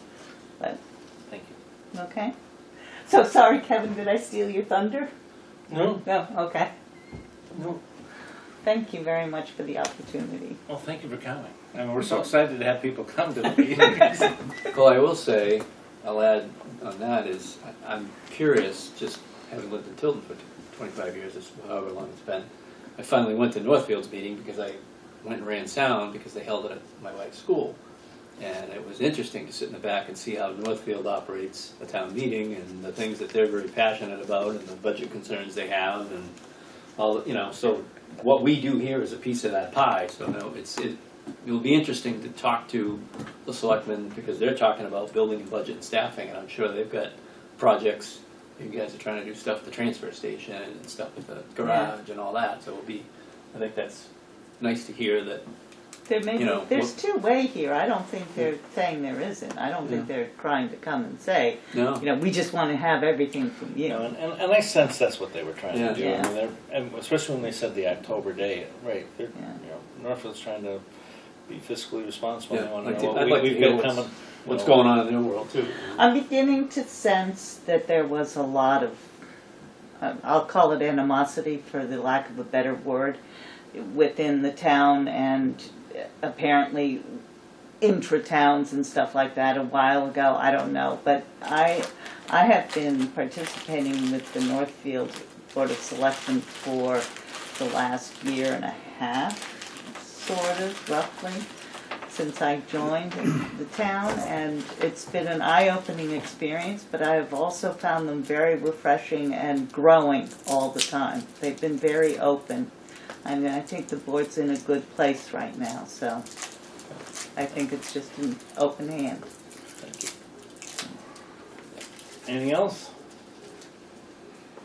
Careful what you ask for. Relative to meeting with the Board of Selectmen in Northfield, now is not the time to dig in your heels. Because you're looking for what's going to be a multi-million-dollar project that you will not get without the cooperation of the people of the town of Northfield. I'll also tell you that there are some grumblings around the town of Northfield that are way beyond anything I've ever thought of. They want to meet, go meet. Open ears, open eyes, open heart.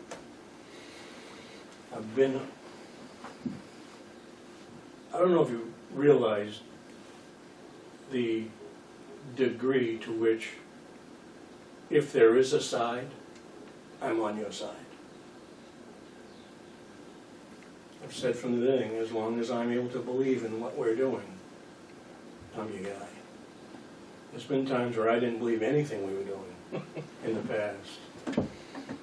And, I mean, like it or not, you've seen the results of that. Right. So, And personally, the Board of Selectmen we have now, I like the least of any board we've ever had. But they've got more voters. You know what I'm saying? They, not we. right. So, I think one of the things, one of the main reasons for the survey is the fire districts went through this over and over again, and we look at, how much money we've spent and hundreds of thousands of dollars over the years trying to come up with a solution that, meets the needs of the towns, but that the taxpayers will vote for. And so we're trying to do a better job of presenting something that will get passed this time. And, Kevin relayed some of those issues, but it's right. We need to educate the townspeople to, the current situation and all the details of what goes on, and then present them with an affordable solution that they can support. So the survey was it's multifaceted. It was trying to educate that we have a committee, we're working on this, and here's an opportunity to provide some feedback. And I would hope that maybe when we announce the next meeting of the building committee, maybe we'll have some more folks show up. Yeah. So, but I think Kevin's also right. You could also suggest that you have a meeting with the Board of Selectmen from both towns and get if you're trying to get to the townspeople, one of the ways to do that is to get the selectmen from both towns working with you, right? So information back and forth and... I sat on the committee to build the Tilton Police Department. and that was probably the 10th or 12th attempt to do that for this town. And I think the survey, another spoke of that wheel, is to get that buy-in, because I'm the guy that I was no until I believed in what it was and Yeah. what it was going to do, and it was going to be a 50-year building, not a 20-year building, and why we did this, and why did we pick that roof, and why did we use this wall construction. It's buy-in. There was an education piece, but trying to get the biggest amount of buy-in, which converts to a vote, because then people come out and they say, okay, I know I'm voting for this, I know what it's going to cost, I know it's expensive and beyond what I expected, but I know we're done. I know we're not going to put an addition on it. I know we don't need to do this. I don't need to expand that. You know, demographically, will it hold everything we need to have? Will it be compliant with all the evidence and safety and security and processing juveniles and genders and, you know, there's all these things that were wrong with what we had, and we put together a product that explained to everybody why we needed to do what we did. And yeah, it was more than anybody thought, and it was still came in under the budget that was presented, but the buy-in is huge. And in two towns, boy, you know, it's terrible. It's Just the it'll all location. be about transparency, Yeah. the whole thing. So Yeah. if you don't get that right, and a good place to start is with the selectmen from both towns. Yeah. Just, you know, not just the survey, because the people will fill out the survey, and then they'll go back to sleep for a while. But no, seriously, they'll go back to sleep until there's some energy going, right? And you're going to gain that energy by getting the selectmen from both towns on your side. This is going to be an enormous undertaking to get alignment in location, because that's a big one, and I think and cost and everything else. They care what color the walls are or everything else, but it's going to be where.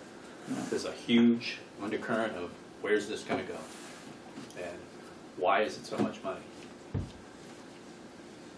Well, or why is it this amount of money? Well, because if we had built it 10 years ago, it would have been this amount of money.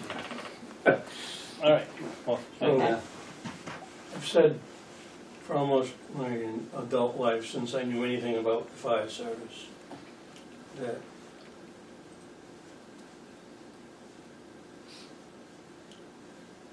we always need to have whatever shiny new toy is being run down the highway. We're told we need this, and then a little while, oh no, that's no good, it's killing us, we gotta do something different.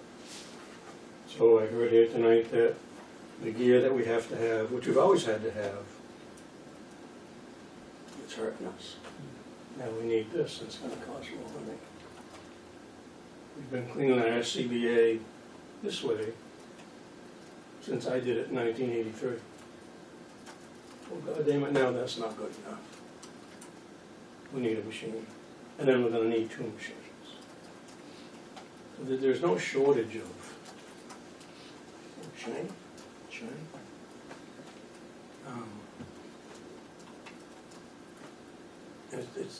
It's our money, it's public money. And I get the risk, I truly do.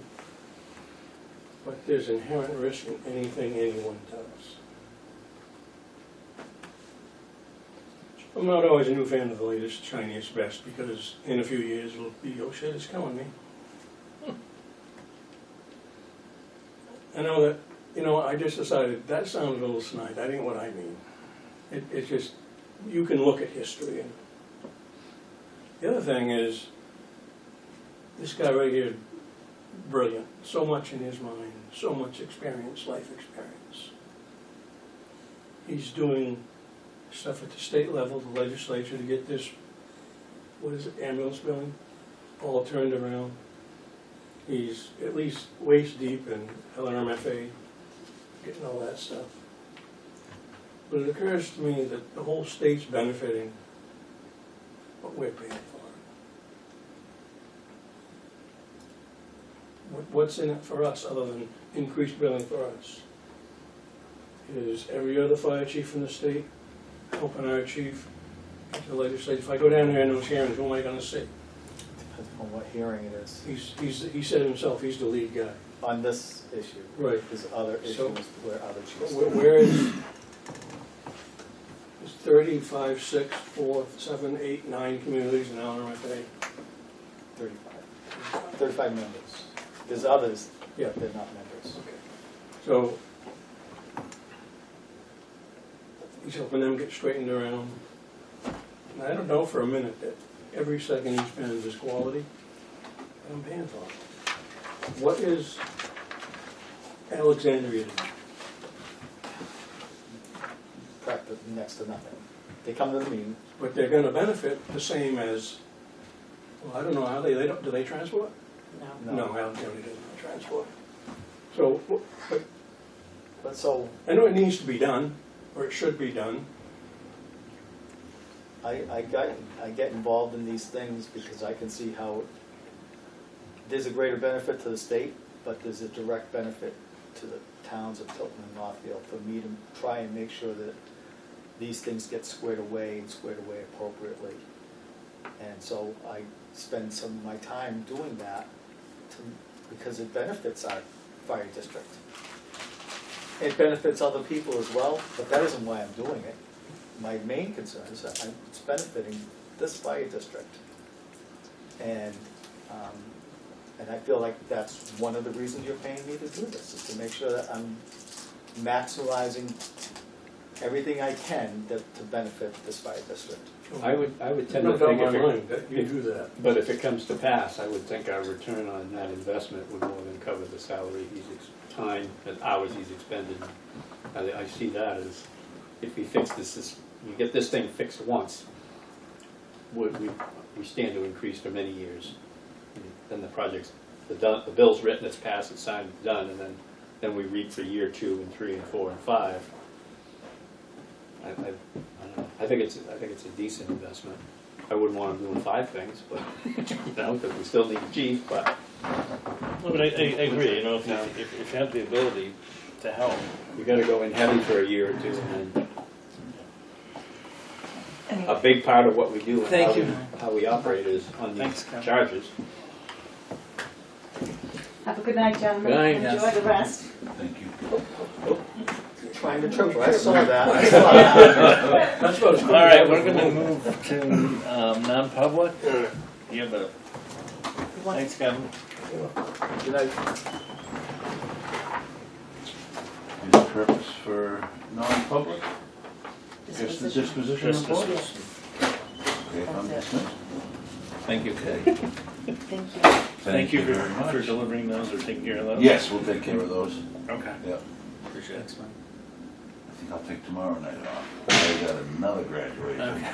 on Thursday. Ugh. All right. Motion to enter non-public made by, I'll make a motion. We enter a non-public. seconded by, Second.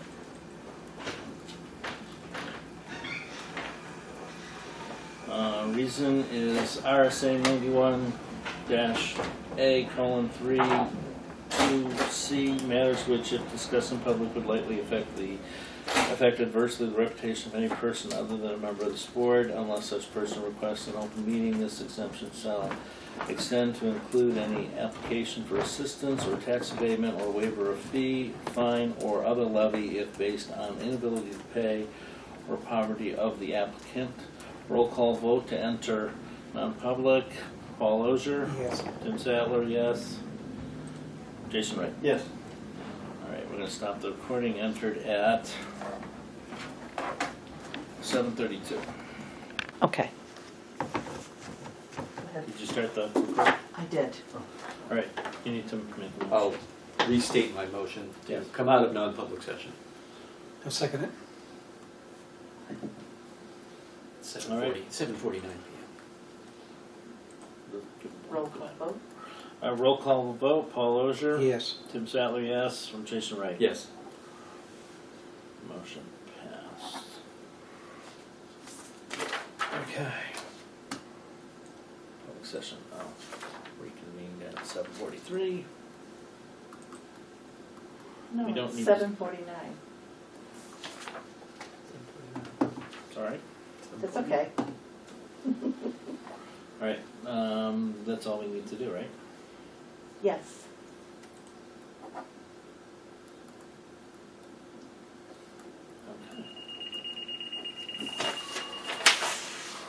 All right, any other business? Hearing none, I accept a motion to adjourn. So moved. Second? Second. All those in favor? Aye. Thank you very much, gentlemen. Kathy? Chief? Thank you. You're welcome. Thank you.